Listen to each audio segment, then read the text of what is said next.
Up with KREM begins now. Well, it is official. Mike Leach is leaving Washington State University and heading to Mississippi State. Well, Mississippi State's athletic director tweeted photos of Leach signing his contract, writing, "The deal is done." Leach has already changed his Twitter bio and cover photo to reflect his new job. Wow, that was pretty quick. Leach also tweeted out an official statement reading in part, "It has been my honor to be your head football coach and to be able to work with such tremendous leaders." I don't know about you, but this happened so quickly. Yeah, there were rumors, circulating around that he was shopping around a little bit in the off season, but now we know this morning, of course, he's heading south to warmer weather. Alrighty, well, and he updated that Twitter bio, I think like right after it happened yesterday. I think it was like just seconds literally where by just the afternoon yesterday that was switched over. So, hey.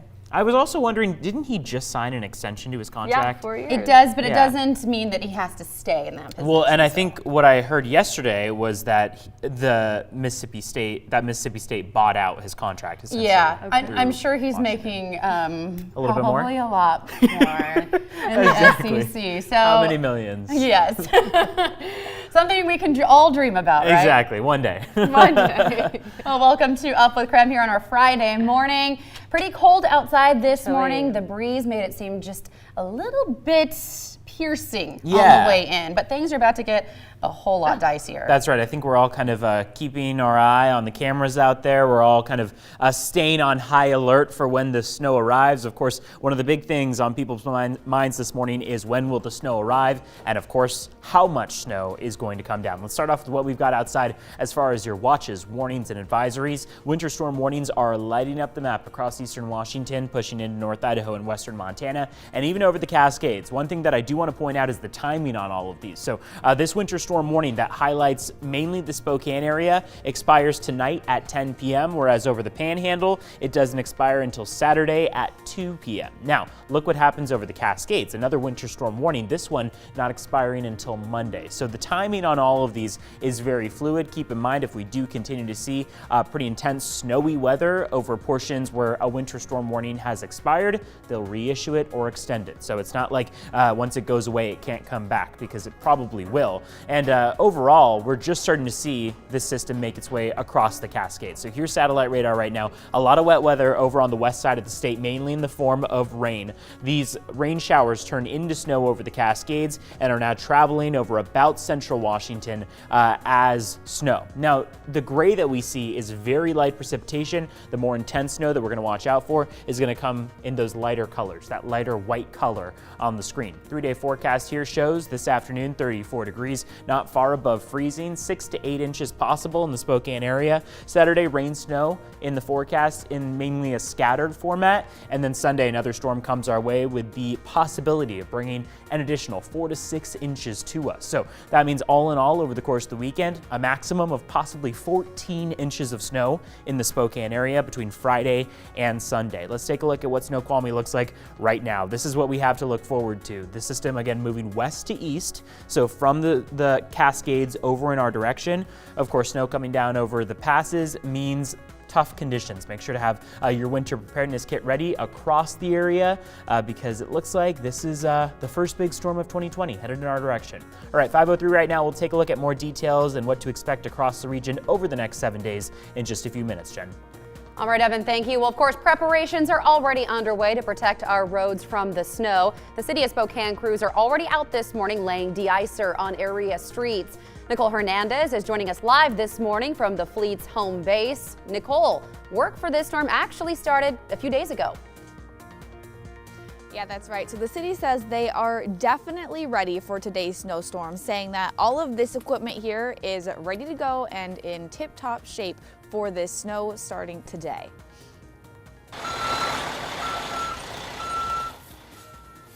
Crews spent yesterday replacing bolts, putting on chains, doing oil changes, and more just to make sure all of these plows are ready to take on the several inches of snow we're expecting. The segment links that break, and sometimes they're missing pins or springs, and they'll exchange those out and make sure everything's new with new bits. With this much snow, Mayor Nadine Woodward said crews will be doing a full city plow. She said once the snow hits, the plows will start working all day and night to clear all 2,200 miles of city roads. A full city plow usually takes crews about 3 days to do, but Woodward said since we're expecting to get hit multiple times throughout this weekend, it could take longer. Now, in order to help make the weekend go as smoothly as possible, here's a few tips for everyone. First, if you're parking on the street, try to park on the odd side. Second, try not to park on city roads between midnight and 6 a.m. so that crews can plow. And if you can, drive as little as possible this weekend, but if you have to, as always, slow down. Now, here back at home base for these snow plows, there are 40 plows, 16 snow gates, all ready to go, and a team of 60 people on standby, ready to clear these roads. Live here in Spokane, I'm Nicole Hernandez. All right, Nicole, thank you so much. Well, don't forget to watch Up with KREM tomorrow morning to kick off your weekend. We're going to have a special show for this coverage, for our snow coverage, starting tomorrow at 6 a.m. And if you're not near your TV, you can watch us on Facebook Live starting tomorrow at 7 a.m. Well, new this morning, the Coeur d'Alene Tribal School is closed today due to unsafe road conditions. That is new in just the past few minutes, just coming into our newsroom. So far, we have no other school delays or closures this morning, but right now the Coeur d'Alene Tribal School that we know is closed. 5:06 now. Well, Silver Mountain is scheduled to reopen this morning, 3 days after a deadly avalanche. Rescuers pulled another victim from the avalanche yesterday, bringing the death toll to 3.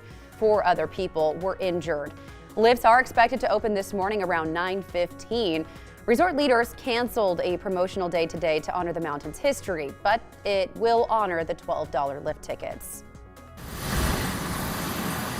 Two Bear Air has been a godsend to the entire Northwest. An air rescue group out of Montana helped aid in yesterday's surge. Crew members used RECO technology to find the final victim. Right now, we do not know the identity of the victim.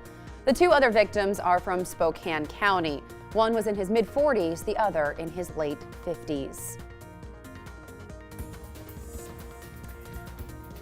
It's definitely going to be a big weekend for area ski resorts as mountains get a lot of fresh snow. The Idaho Panhandle Avalanche Center has issued a level 4 high danger warnings in areas where Schweitzer Mountain, Silver Mountain, and Lookout Passes are located. Resorts are located. They report that heavy mountain snowfall and strong winds will continue to create the conditions for high avalanche danger. So here is an easy to understand graphic from the Idaho Panhandle Avalanche Center website.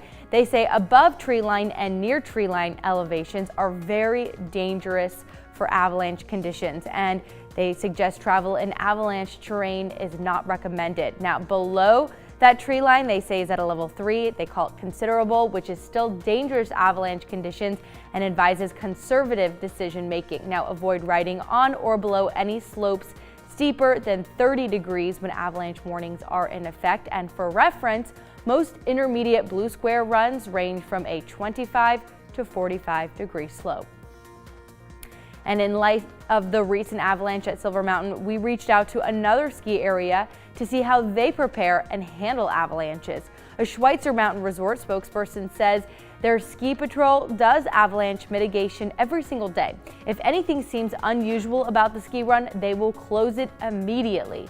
They say this is standard protocol that happens around 7 a.m. every day. Schweitzer Ski Patrol is also hired staff, not volunteers. She also says avalanche preps include using explosives to loosen the snow. Patrol also cuts snow and releases snow to clear avalanche dangers. They do this every day because if you don't stay on top of it, there can definitely be problems later. Now, the spokesperson told KREM in part, we are on top of it the best we can, but nature is nature. Some things are just out of our control.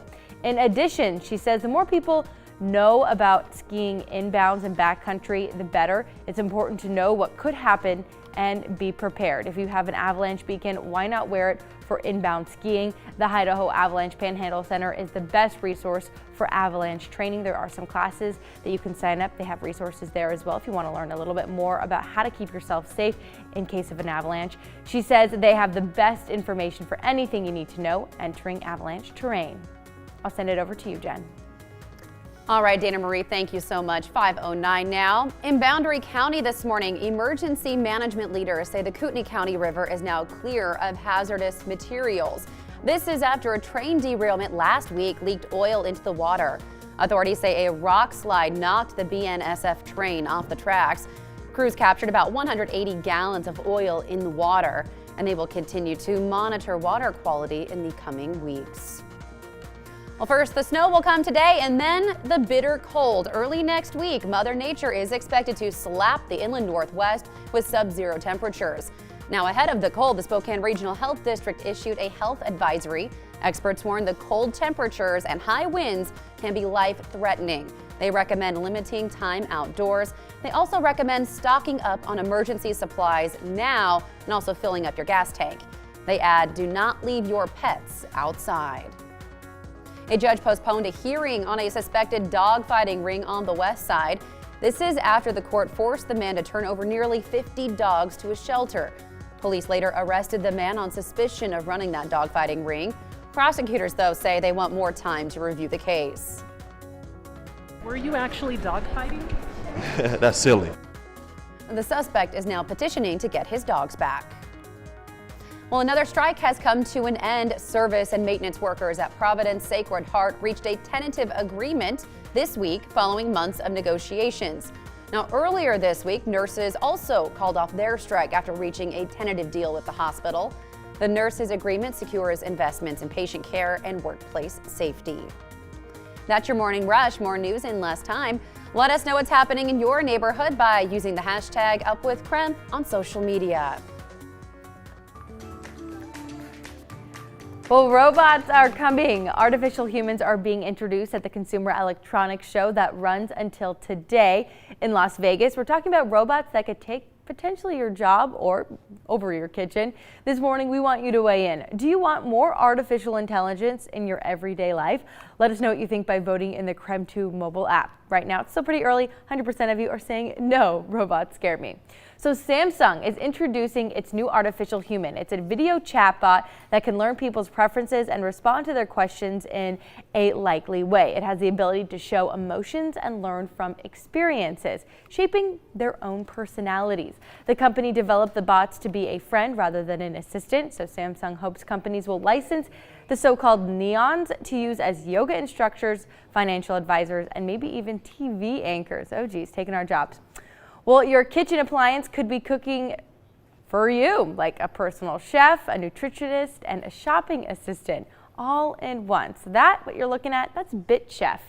That gives you extra hands in the kitchen. So technology is constantly evolving to make our lives easier and streamlined, but where do we draw the line? Let us know what you think by voting in our KREM 2 mobile app. Do you think artificial intelligence should be more in your everyday life? We'll have those results for you after the break. All right, it is 5:12 now. Dana Marie, thank you so much. Still ahead on Up with KREM, a proposed bill in Vermont is not sitting well with the youngest generation. After the break, we'll tell you about a cell phone ban that's proposed to keep those out of the hands of youngsters. And since the Iran attack ordered by President Trump, you've been hearing the term war power a lot. In the next half hour, we connect the dots on what it really means.